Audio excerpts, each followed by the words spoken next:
just going to walk you through some of the features of the studio. I'll start by pointing out the red wand for anyone who is watching who might know what that is.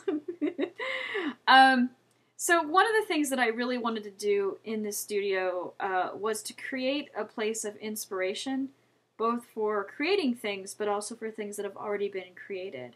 And so every time I walk in the studio, or someone else visits me and is doing art, or just visiting just to see what's going on, it's really a place of inspiration. Also, it needs to be a place of functionality, hence a lot of the stuff you see here. So around the studio, I have, in the back of the studio, I have a number of chunky books, like these ones displayed here. This is a chunky bird swap, which is actually, I think, one of the first chunky book swaps I ever ran, and it was probably like, I don't know, 2005 or 2006 or something. Lovely Bird, I think that's by Artidar, and that's by Purple Realm. I'm using people's screen names here, because I know them better by their screen names. I did paint the ceiling, and, you know, that was actually probably one of the hardest things to do, painting a ceiling. So if you're thinking about painting a ceiling in your art studio, just keep in mind how difficult it is. And I'm a really good painter, so let me tell you, it's hard, because it's just a completely different way. These are the art dolls that are along the back. I just strung that with wire. It was really simple, and some nails. You can see from some of the shots that I don't actually have enough yet, so I have to obviously do some more trading or run another swap. These are trees from about probably 3 or 4 Picathemes and 2 or 3 of my own swaps. Chunky book trees, again, there are all sorts of media. There's fabric there, there's mixed media, painted, drawn. There's one of mine right there. And I love trees. I also have some other things. There's a few little shrines on the wall, which I'm going to show you next. This is one I did a while ago. This is Tracy, Purple Realm in Australia did this one. Here's another shrine of mine, mixed media. Those were fun shrines. I did found poetry on that one. Some boxes, and that's Rock Nicholas at the top. She did a crow shrine for me. Very cool. These are hands. I asked a number of the people I trade with, and I just think I did this as a swap too, to basically trace out their hand, and then tell me, and then decorate it and have some fun with it. And I got some really awesome hands. That's Eraser Queen's work right there. That's one of the Wonder Strange girls. I'm not sure offhand who it is. RT Dar's there. A whole bunch of people are on that wall. And then you can see, this was actually really easy. I used thread and lace to tie these together, and for the doors too. I mean, they're clothespins and some fabric. Okay, so we're going to look in the closets now. We won't linger in the closets because they're not particularly fun to look at, but they do have, you know, stuff in them. Pretty packed full. Original Youth is on this wall, Catalady is on this wall, Artidar is on this wall, my mom and myself are on this wall. There's one of my companions, Ziggy Bird. He stays in the art studio in the wintertime because it's a little cold for him where he is in the summer. The other thing I wanted to do in the art studio was make a theme, something that really expressed who I was as an artist. Oh, I should stop for a second about the theme, because this is a tree that Alter My World did, and it's absolutely fabulous, and so I put it right in the center there. So my theme was Create Art and Cherish Earth, which sort of represents who I am as an artist, and also as a spiritual person. Here's another shrine. This one's by Lisa B. Down in Louisiana. Here's a second closet.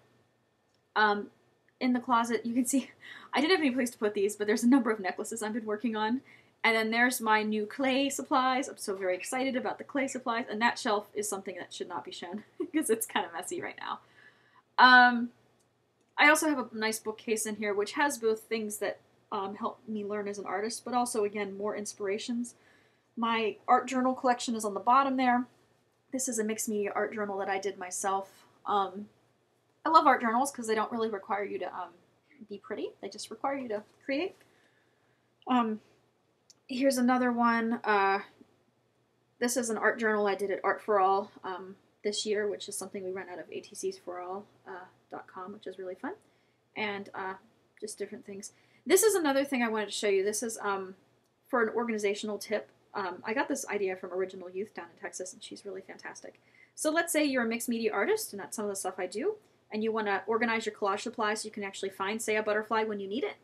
Well, this nifty little binder, which you just get card protectors and some larger things like postcard size, basically lets you organize all of your collage supplies in one place. And I have about maybe 5 or 7 of those binders based on the media I want. Also, this is sort of mixed media land over here.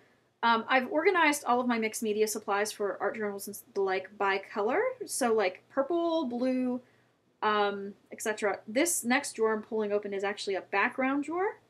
So it's got a lot of different stuff in it that I've already have prefab backgrounds that I made before. There's the vintage people. I think I'm going to pull that out.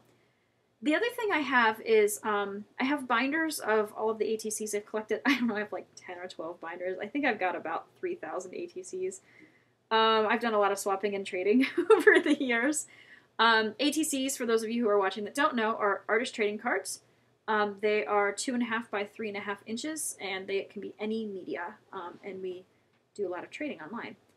These are my paints, my Shinhan watercolors, which I'm rather obsessed over.